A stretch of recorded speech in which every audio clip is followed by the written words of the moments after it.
He was so proud of being Indian. I think for him, it was a way to be something other than just a Finch.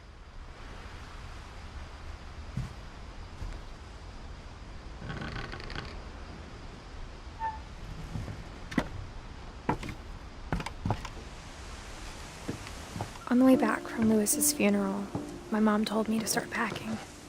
She waited until the day before we left to tell Edie.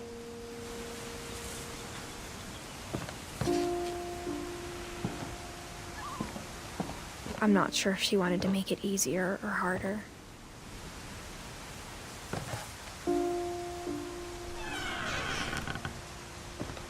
I wish we'd stayed.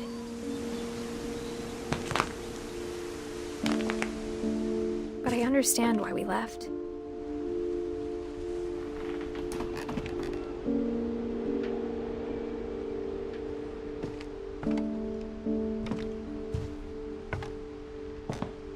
My mom ended up leaving everything behind.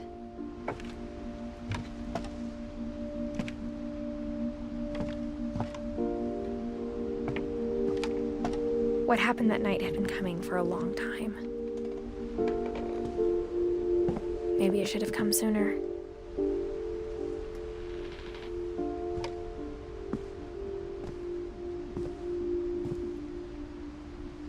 But it had to end one way or another.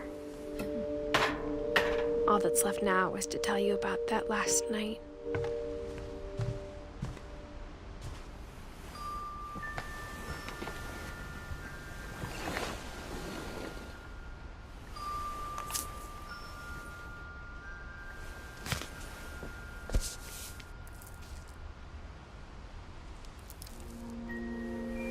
That whole last day, Edie just watched us pack and didn't say a word.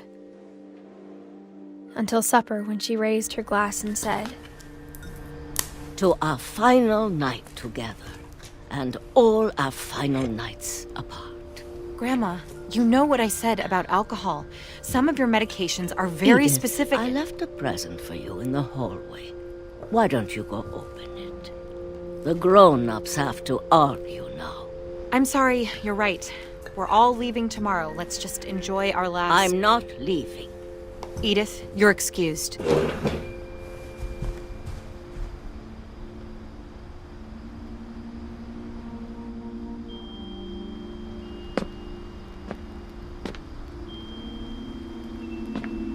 The power had been shut off that morning, but Edie always had plenty of candles.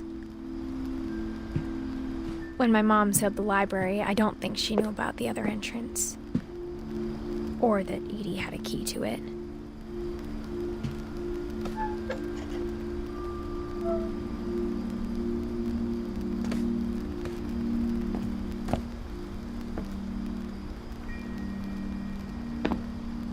That thing you're afraid of isn't going to end when you leave the house. Edith has a right to know these stories. My children are dead because of your stories.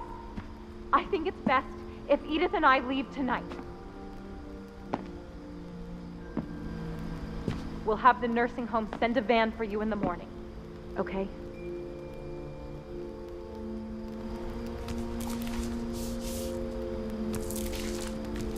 Dear Edith, there's so many stories I wish I could tell you, but there's only time for one.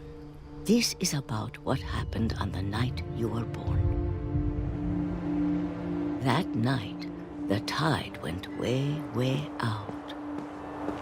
It was the first and last time I ever saw the old house aground. There'd been an earthquake out in the middle of the ocean. They called it the lowest tide in 1,000 years. God, it smelled awful.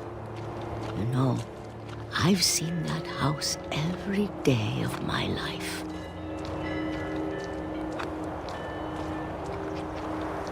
But I never thought I'd go back to it. When the fog rolled in, I lost my way.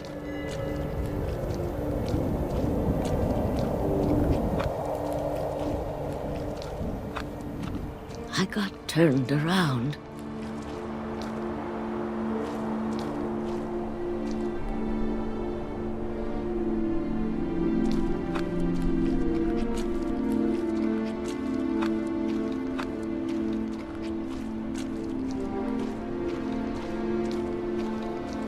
For a while, I wondered.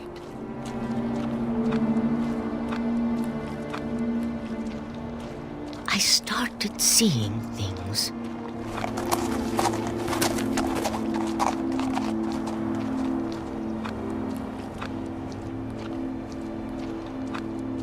Things I'd forgotten had ever existed.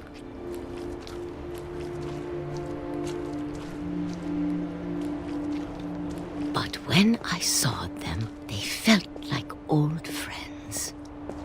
That night, a lot of things came back to me. Or maybe I came back to them.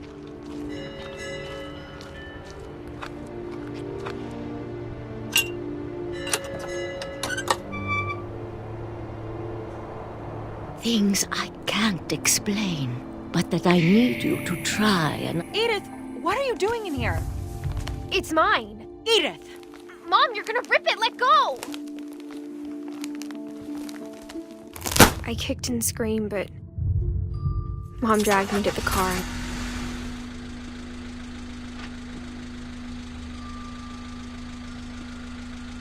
I never saw Great-Grandma Edie again.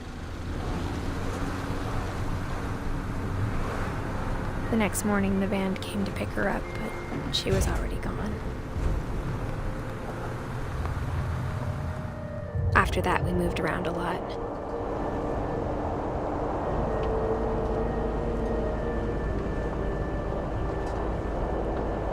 We both tried to make the best of it.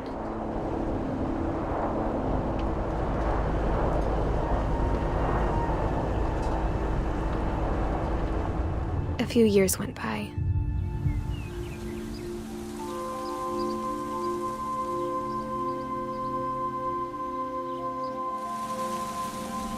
My mom didn't like to talk about it,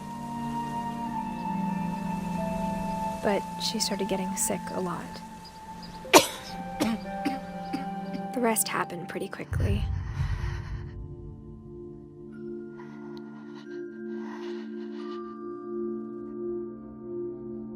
She got better for a while, and then she didn't.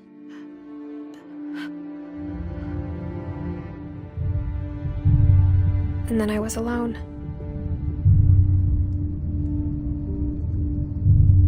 The last Finch left alive.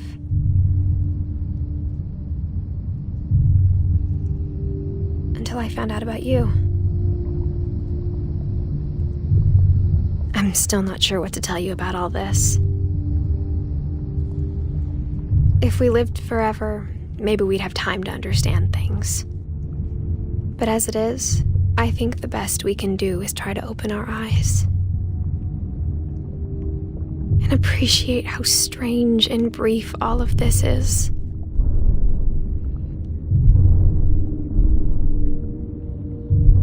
This journal was supposed to be for you. But now I hope you'll never see it. I just want to meet you and tell you all these stories myself. But I guess if you're reading this now, things didn't work out that way.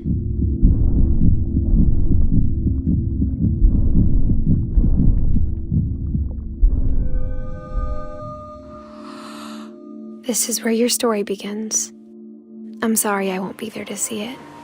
It's a lot to ask, but I don't want you to be sad that I'm gone. I want you to be amazed that any of us ever had a chance to be here at all. Good luck.